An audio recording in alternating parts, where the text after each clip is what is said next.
tout le monde et en passant bonne et heureuse année 2024 à tous. Alors il est vrai que cela fait pratiquement un an que je n'ai pas eu à faire quelques vidéos sur notre traditionnelle rencontre sur la politique étrangère.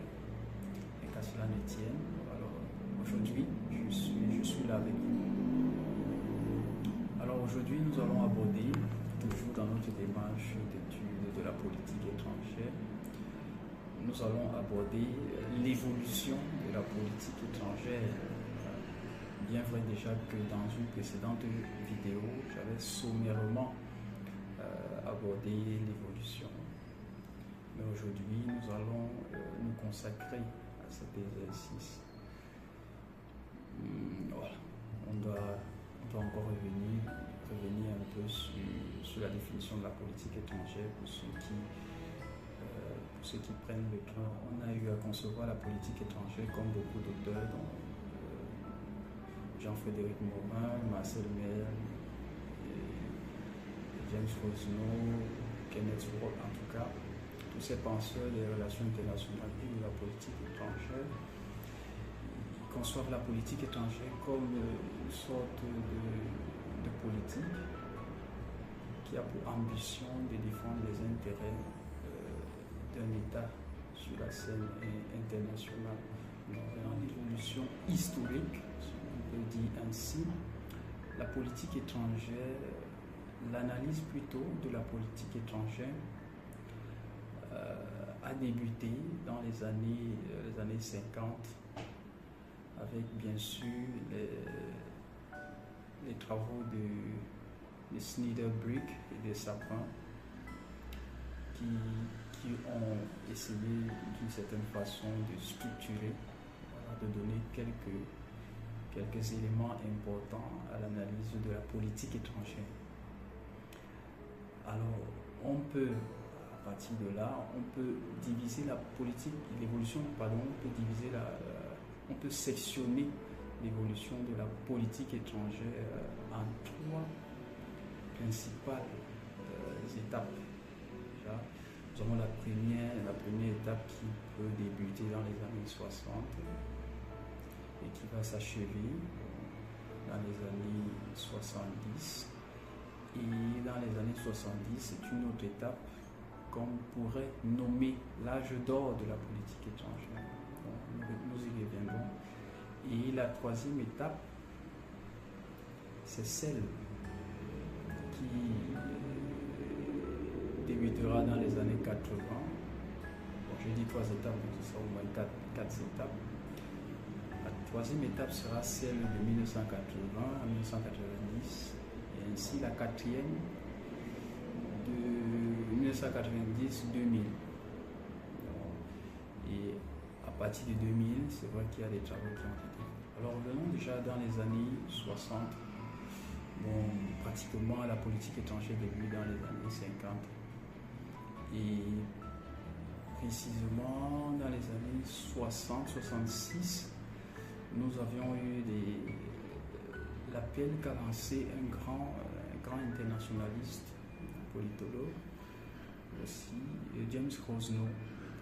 C'est un spécialiste aussi des relations internationales, un transnationaliste plutôt. L'appel qu'il a lancé aux analystes de la politique étrangère, qui consistait à voir de façon plus scientifique, plus rigoureuse les politiques étrangères.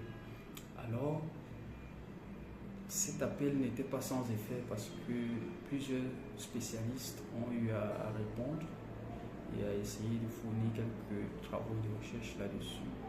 Même si, ou alors quoique, il avait déjà relevé quelques imperfections de la politique étrangère soutenue par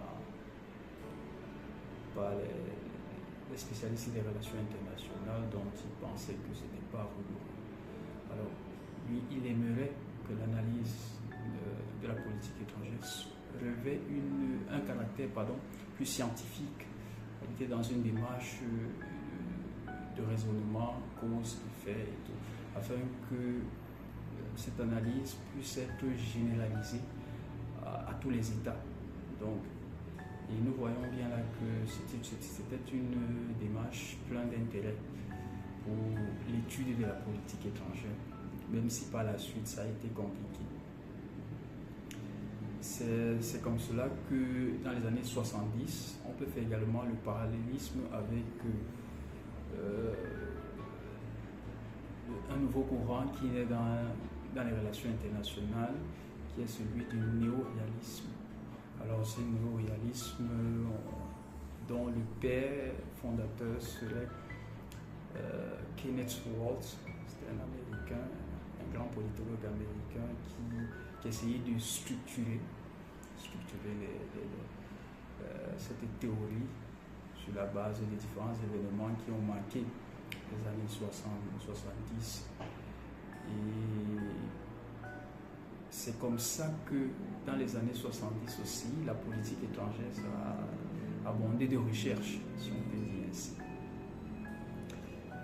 Et avec les travaux de Kenneth Waltz, qui voit aussi d'autres organisations internationales, d'autres facteurs qui peuvent influer les relations internationales, avec ce néo-structuralisme, ce structuralisme réaliste, il donne un autre souffle à la politique étrangère. Et beaucoup d'écrits vont être pour pouvoir trouver une théorie, si on peut dire ainsi, de la politique étrangère qui puisse être appliquée à tous les faits, à tous les États, parce que c'était son objectif. C'est comme ça que, en quête d'identité, la politique étrangère va commencer à décroître. L'analyse de la politique étrangère va commencer à être mise à l'écart. Et ceci par la raréfaction, si on peut dire, des fonds de recherche, parce qu'il fallait financer d'une part les recherches et les bailleurs de fonds aussi étaient un peu déçus des différents travaux produits par ces chercheurs.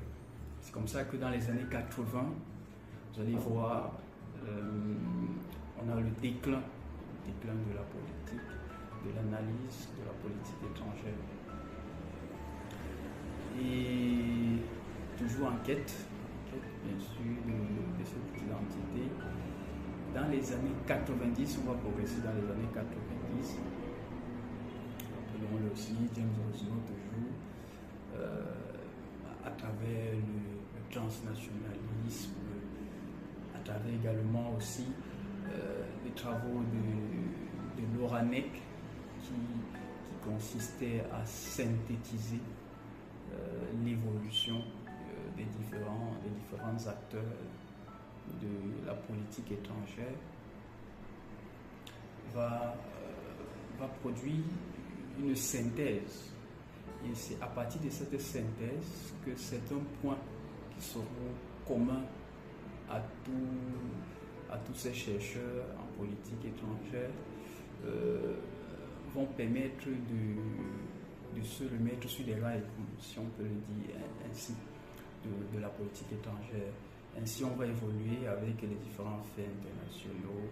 Nous avons, par exemple, la mise sur pied de l'OMC et certains organismes et certains faits internationaux en 1998, Convention de Montego Bay, ainsi de suite. Et il y a eu beaucoup de faits internationaux qui ont conduit à l'évolution de l'analyse de la politique étrangère. Ainsi, dans les années 2000, 2002, nous avons la réédition, par exemple, de l'ouvrage de Sapin et de Snyder-Buck, avec en préface les travaux de Hudson, Valérie Hudson. Et puis nous avons par exemple en 2005,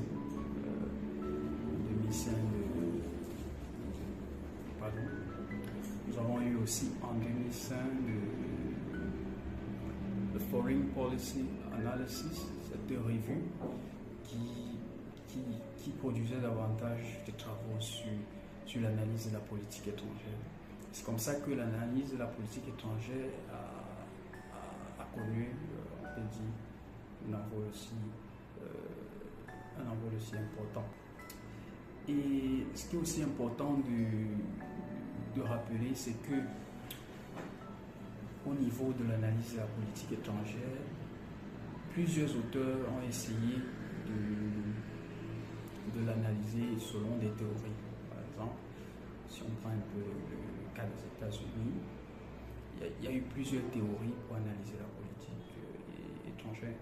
Et c'était très important au niveau même dans l'évolution historique de l'analyse de la politique étrangère, parce qu'il y avait, rappelons-le, des traditionalistes jusqu'aujourd'hui, d'une certaine façon, les traditionalistes et les behavioristes.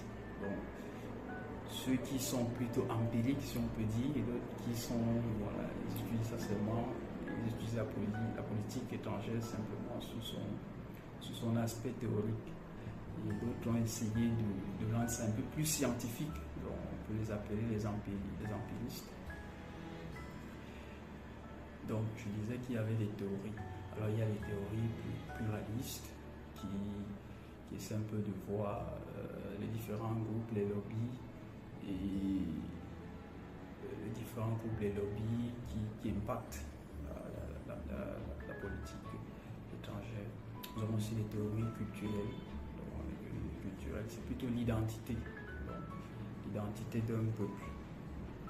Et du coup, ça, on va aussi faire allusion à l'intérêt national forcément, parce que qu'est-ce qui est le plus important pour un peuple? Bon, ça c'est défini en intérêt national, même si on peut discuter l'origine de l'intérêt national. Est-ce la branche exécutive qui définit l'intérêt national ou alors c'est la population? Bon, ça, là n'est pas le débat. Nous avons également aussi des théories, on va dire, décisionnelles, des théories décisionnelles qui se concentre davantage sur l'agent qui décide. Alors, qu'est-ce qui fait que l'agent privilégie telle idée, telle décision par rapport à une autre? Donc, ce sont ces différentes théories. Il y a eu plusieurs théories. Moi, je me suis limité seulement à ces théories.